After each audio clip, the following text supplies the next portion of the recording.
Olá, meus queridos, sejam bem-vindos à nossa terceira aula de Direito Tributário. E na aula de hoje nós iremos trabalhar com o tema imunidade tributária. É, sem dúvida alguma, um dos temas que mais são cobrados pela nossa banca da FGV, tanto em primeira fase como também em segunda fase. Para falarmos sobre a imunidade tributária, vamos lá voltar à nossa sequência do direito tributário, pois como eu disse a vocês no nosso primeiro encontro, o direito tributário ele é uma sequência lógica. A partir do momento que essa sequência estiver dentro da sua cabeça, você não mais precisará decorar o direito tributário. Você vai apenas compreender e vai sim garantir as nossas 5 questões. Aliás, eu até sugiro, né, para quem está na dúvida se faz ou não direito tributário na segunda fase, que venha assim fazer direito tributário sem o menor medo. Eu digo isso porque o direito tributário é pequenininho, nós temos pouquinho mais de 250 artigos para estudarmos, comparando aí com outras matérias que são muitos artigos, veja o direito civil, não é mesmo? Mais de 2.000 artigos. Então, 250 artigos é fácil, tranquilo para nós. É tão tranquilo que durante o nosso curso de segunda fase nós conseguimos aprofundar e muito sobre o direito tributário, de modo que quem nunca viu, quem não gosta de tributário, passa a amar tributário e realmente agradecer por ter escolhido a segunda fase em direito tributário. Além do que, a parte processual é extremamente tranquila, é uma repetição, desde a nossa primeira aula até a nossa 20ª aula, porque eu ministro 20 aulas de processo tributário, é uma repetição. Você tem aquela petição e você só vai seguindo para todas as outras. Então, realmente é tranquilo. Eu só pedi licença aqui para falar um pouquinho sobre a segunda fase, porque muita gente está me perguntando pelas minhas redes sociais. E é por isso, então, que eu digo, venha para a segunda fase, que você vai gostar, sim, da nossa matéria. Agora, buscando a sequência do direito tributário para falarmos de imunidade, vamos lá. Você sabe que tudo acontece na Constituição Federal, primeiramente. A Constituição Federal, ela outorga poderes para União, Estados, Distrito Federal e municípios para eles criarem e majorarem os tributos. Pois muito bem. Mas para os entes federativos criarem, majorarem os tributos, eles terão que respeitar limites. E que limites são esses? Nós dizemos que tratam-se de limites gerais ou genéricos e limites específicos.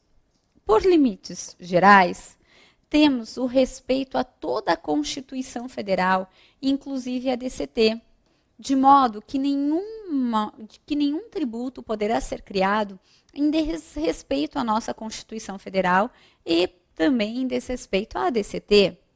Logo, esse é o primeiro limite a ser observado. Já com relação aos limites específicos, nós temos o respeito a artigos em específico, que são eles: artigo 145, parágrafo 1º da Constituição Federal, bem como os artigos 150 a 152 da Constituição Federal. Nesses artigos, nós encontramos os princípios e as imunidades. Sobre princípios, nós falamos na aula passada. E hoje falaremos sobre as imunidades tributárias. Logo, sobre imunidade já temos na cabeça. E a imunidade é sim um poder, um limite do poder de tributar. É um limite ao poder de tributar, por quê? Porque a imunidade corresponde a uma dispensa constitucional do dever de pagar o tributo. Como assim, Josi? Então, entramos aqui na nossa matéria imunidade tributária. Quando eu digo que eu tenho uma imunidade, é porque a Constituição Federal diz que é para eu não pagar o tributo. Por isso que eu digo que a imunidade corresponde, na verdade, a uma dispensa constitucional do dever de pagar o tributo. E considerando que é uma dispensa constitucional do dever de pagar o tributo, por que vem a ser um limite do poder de tributar? É só você perceber aqui, ó. Veja a sequência. A Constituição Federal não é ela quem dá o poder para os entes federativos criarem os tributos? Então, a Constituição, ela dá o poder para os entes federativos criarem os tributos, dizendo, entes federativos, vocês podem criar esses tributos aqui. Pode criar, pode criar. Então, quando o ente federativo se anima, vou criar esses tributos, vem um determinado momento que a Constituição diz, mas só um pouquinho, aqui tem imunidade. Aqui, ente, você não pode tributar. Então, percebe como é um limite ao poder de tributar? Porque a imunidade não pode ter a tributação. A imunidade é uma dispensa do dever de pagar o tributo que decorre da Constituição Federal. Josi, engraçado, eu achava que isso era isenção tributária. Cuidado. Então, já vamos aqui traçar as principais diferenças entre a imunidade tributária e a isenção. Acompanhe comigo. Quando nós falamos de imunidade, você sempre vai pensar, a imunidade eu encontro na Constituição Federal. Já a isenção, na prática, realmente, ela corresponde ao não pagamento do tributo. Mas a isenção corresponde ao não pagamento do tributo porque a dispensa de pagar o tributo decorre de lei. Então, enquanto a imunidade diz que é para eu não pagar o tributo, mas a imunidade, quem está dizendo para eu não pagar o tributo é a Constituição Federal. Enquanto a isenção diz não precisa pagar o tributo, mas a isenção, quem diz que é para eu não pagar o tributo, é uma lei. Percebe? Essa é a primeira diferença. Toda vez que a nossa prova falar, olha, a lei disse para não pagar determinado tributo, você vai grifar, lei? Lei, então, é caso de isenção. Se a prova não falar nada, apenas falar, olha, não pagamento de tributo, nesse caso não haverá pagamento de tributo, a grande chance de estarmos frente à imunidade tributária. Porque a imunidade, todo mundo é obrigado a conhecer quais são as imunidades de nosso sistema jurídico tributário. Por que todo mundo é obrigado a conhecer todas as imunidades? Porque todo mundo é obrigado a conhecer a Constituição Federal. Eu digo todo mundo, nós, né? Advogados. Já as isenções, nós não temos essa necessidade de conhecer, uma vez que cada estado, cada município pode ter uma lei própria, trazendo determinados casos de isenção. E é por isso, então, que a prova não tem como exigir uma isenção específica sem mencionar a lei que traz aquela isenção. Porque eu, por exemplo, não sou obrigada a saber as isenções que existem em seu estado, bem como no seu município, e vice-versa. Como a prova é unificada, então, graças a Deus, a gente não tem que saber. Agora, quanto à imunidade, sim, porque a imunidade está na Constituição Federal. Então, eu até digo, assim, um macete, digamos assim, se a prova vem dizendo algo vago, não haverá incidência tributária sobre os templos de qualquer culto, por exemplo. Ora, se ela não está falando nada, que foi uma lei que disse para não pagar, é um caso típico de imunidade. Por quê? Porque a imunidade está na Constituição Federal. E realmente, como nós iremos estudar, os templos de qualquer culto não pagam impostos em razão da Constituição Federal, em seu artigo 150, inciso 6, a linha B, assim determinar. Será caso de isenção? A prova vai dizer a lei de determinado estado, ou ainda uma lei federal, disse para não pagar IPI sobre eletrodomésticos da linha branca. Aí é um caso de isenção, certo? Agora, é claro que frente já a essa primeira diferença de a imunidade estar na Constituição Federal e a isenção estar presente em lei, o que nós temos? Outras grandes diferenças entre esses dois institutos. As mais importantes para a nossa primeira fase da OAB é que, como a imunidade está presente na Constituição Federal, a imunidade ela é irrevogável. Irrevogável por quê, Josi? Porque trata-se de cláusula pétrea. É uma garantia ao nosso contribuinte. É uma cláusula pétrea. Já a isenção, como decorre de lei, via de regra, guarde o que eu vou te falar, via de regra, poderá sim ser revogada a qualquer tempo. Porém, existe uma única isenção que não pode também ser revogada. Qual é? De acordo com o artigo 178 do Código Tributário Nacional, nós temos que a chamada isenção por prazo certo e sob certas condições, essa isenção ela é irrevogável. Então, a isenção por prazo certo e sob certas condições, ela é irrevogável em nome da segurança jurídica. Veja, olha como fica mais fácil quando a gente raciocina o direito tributário. Imagine que há uma lei que diga, durante 10 anos, você não vai precisar pagar o ISS. Que maravilha! 10 anos sem pagar ISS, isso é muito bom, que maravilha. Tá bem. Só que, observe os outros artigos que dizem, olha, mas para você ficar 10 anos sem pagar o ISS, você vai ter que cumprir todos esses requisitos aqui. Aí você olha, começa a pensar e diz, puxa vida, hein? Quanto requisito para ser atendido. Mas tá bom, vamos cumprir, afinal de contas, né? Ficar 10 anos sem pagar imposto é uma delícia, é uma beleza. E você cumpre todos os requisitos. Até que então, realmente você consegue a isenção. Quando você está no segundo mês ali, sem pagar impostos, está feliz da vida, de repente é revogada aquela lei. Aí você olha e diz, como assim? Agora que eu gastei uma fortuna para cumprir todos esses requisitos, achando que eu ficaria 10 anos sem pagar o ISS, agora simplesmente é revogada a lei que concedia a isenção e então eu tenho que pagar esse imposto? Bom, aonde ficaria a segurança jurídica realmente? É por isso, então, que o artigo 178 do CTN diz, a isenção pode sim ser revogada a qualquer instante, salvo se ela for concedida por prazo certo e sob certas condições.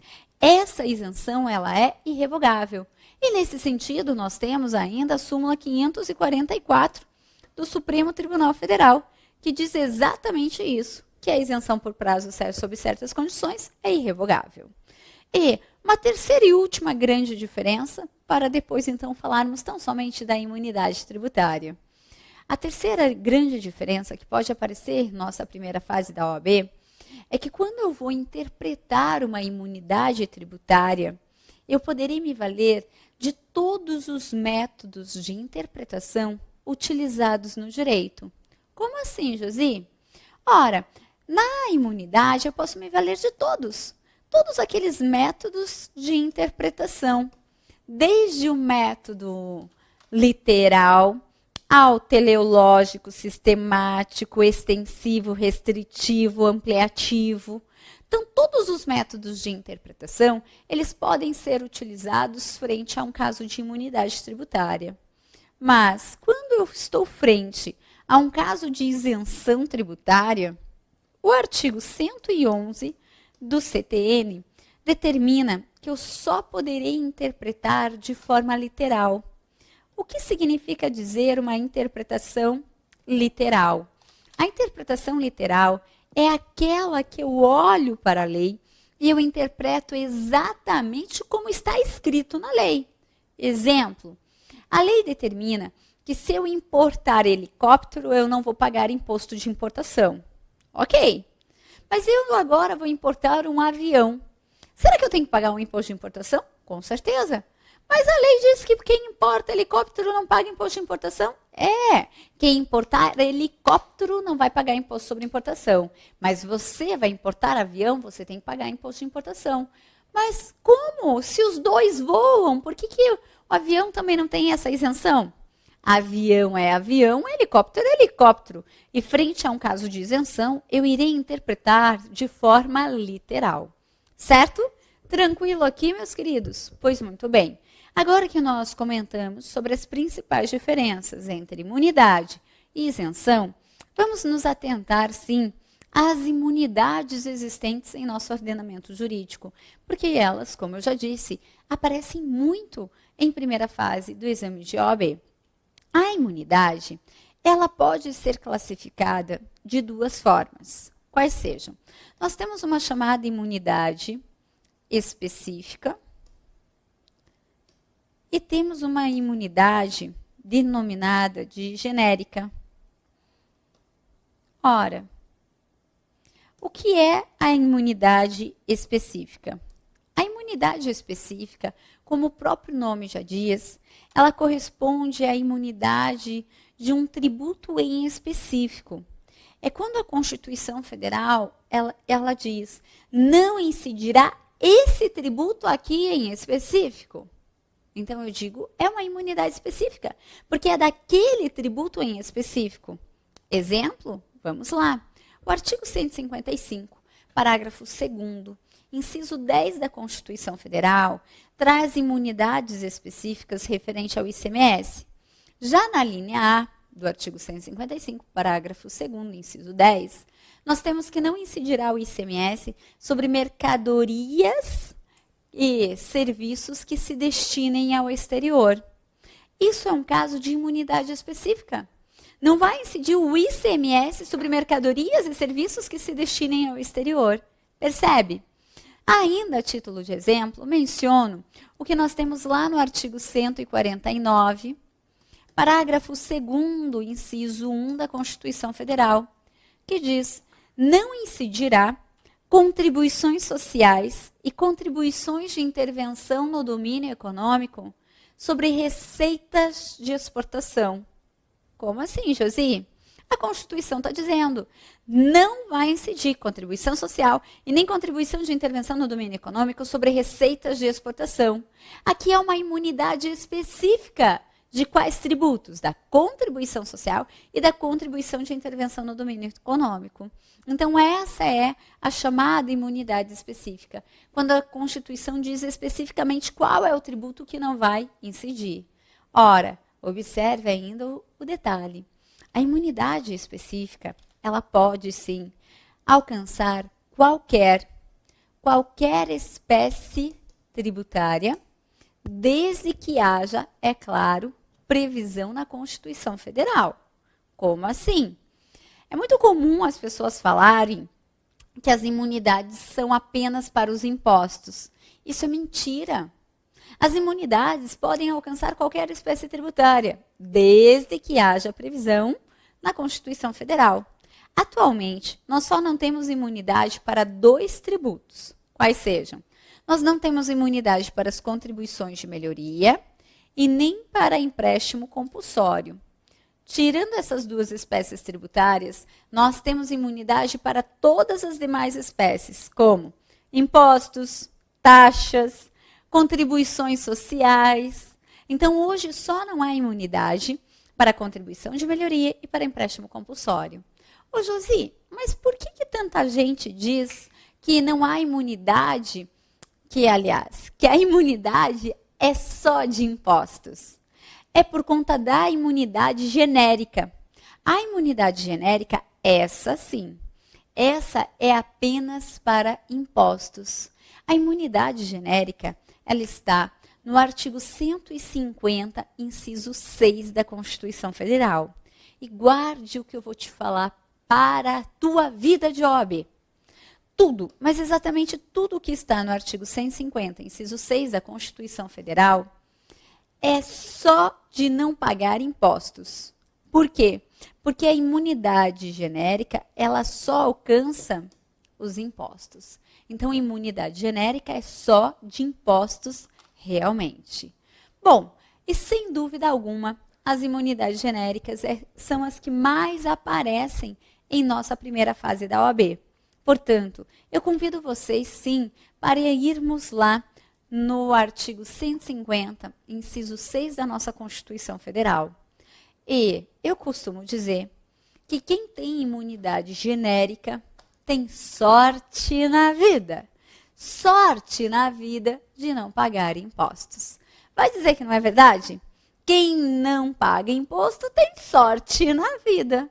Só que por que eu falo isso? Porque quando você vai para a sorte, escreve sorte na sua prova. Ao escrever sorte, nós teremos aqui as 4 dentre as 5 imunidades genéricas existentes em nossa Constituição Federal. Por que não tem as 5? Porque a 5ª imunidade ela veio posteriormente com a emenda à Constituição. E falaremos a respeito, não se preocupe. Mas primeiro, vamos falar sobre as 4 primeiras imunidades genéricas que estão em nosso ordenamento jurídico e que compreendem aqui a sorte. Veja, ao escrever sorte, você já tem a primeira imunidade do artigo 150, inciso 6, que é a imunidade recíproca. Essa imunidade recíproca, eu até diria para você fazer um asteriscozinho de leve, porque é a que mais apareceu até hoje. Essa imunidade, como você percebe, ela está prevista no artigo 150, inciso 6, a linha A da Constituição Federal. A segunda imunidade que nós iremos estudar é a imunidade dos templos de qualquer culto. A imunidade dos templos de qualquer culto tem previsão no artigo 150, inciso 6, a linha B da Constituição Federal. A terceira imunidade é a imunidade subjetiva. Aqui no slide está a linha D, mas na verdade irei encontrá-la na linha C. E a última imunidade do sorte é a imunidade objetiva, que está no artigo 150, inciso 6, a linha D da nossa Constituição Federal. E a 5ª imunidade, que não está na sorte, mas foi acrescentada em nosso ordenamento em razão de uma emenda à Constituição em 2015, é a chamada imunidade dos CDs e DVDs de artistas nacionais, que nós também iremos estudar. Mas, primeiramente, vamos aqui iniciar com a imunidade recíproca. Pois bem, o que nós temos que saber sobre a imunidade recíproca? Prevista no artigo 150, inciso 6, a linha A da Constituição Federal, a imunidade recíproca veda aos entes federativos cobrarem impostos um dos outros com relação à renda, patrimônio e serviços. Então, de acordo com o artigo 150, inciso 6, a linha A, é vedado, por exemplo, à União cobrar imposto de renda sobre a renda oferida pelos municípios, pelos estados, bem como o Distrito Federal. Da mesma forma que é vedado aos municípios cobrarem IPTU de imóveis em nome da União, em nome dos estados e Distrito Federal. E, claro, é vedado aos estados e Distrito Federal cobrarem IPVA de automóveis em nome da União, em nome dos municípios, em nome dessa chamada imunidade recíproca, que diz, é vedado, juro que é a última vez que eu vou falar, é vedado aos entes federativos cobrarem impostos um dos outros sobre a renda, patrimônio e serviços. Quem está acompanhando a aula pela Constituição Federal pode observar o seguinte: a vedação na cobrança de impostos dos entes federativos, ela refere-se a impostos incidentes sobre renda, patrimônio e serviços. E é nesse momento que se faz a primeira pergunta.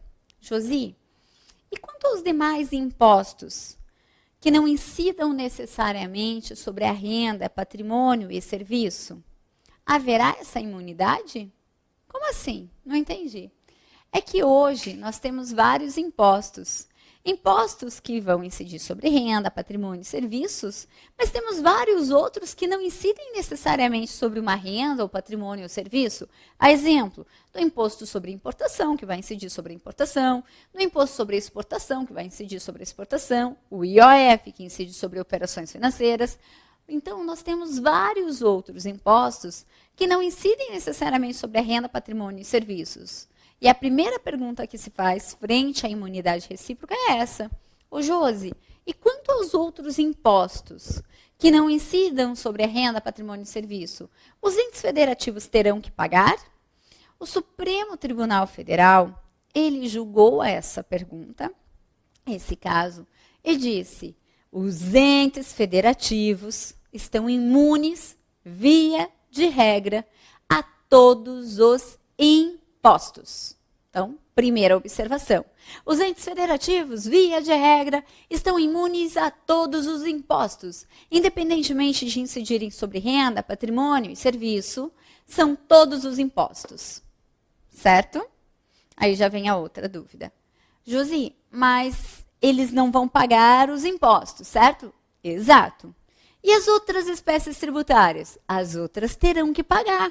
Porque, perceba, a imunidade recíproca, ela está dentro do artigo 150, inciso 6. Logo, a imunidade recíproca, ela é considerada uma imunidade genérica. Se ela é uma imunidade genérica, é uma imunidade apenas de impostos. Então, os entes federativos não vão pagar impostos, mas os entes federativos terão que pagar taxas, contribuições de melhoria, contribuições e empréstimo compulsório. Guarde, anote, faça um destaque, porque essa questão sempre aparece.